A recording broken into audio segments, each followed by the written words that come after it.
I am the Tofu Golem. Please enjoy the video.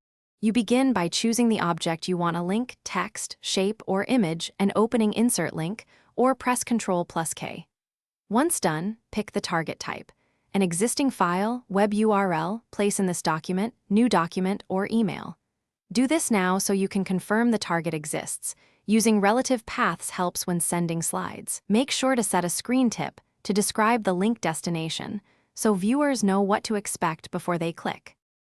Next, decide how the hyperlink behaves. Choose an external URL for websites, a file for documents, or place in this document to jump to a slide or heading. Then set options. Add a screen tip, pick a relative path for portability, or anchor to a specific slide to control navigation.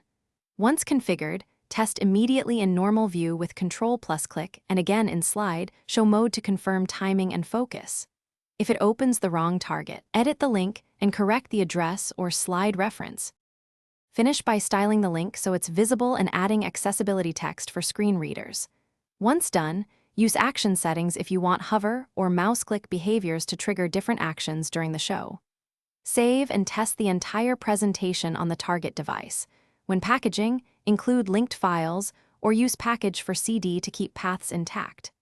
If a link breaks, check whether the file moved or the URL changed. Then update the path or reinsert the hyperlink to restore functionality.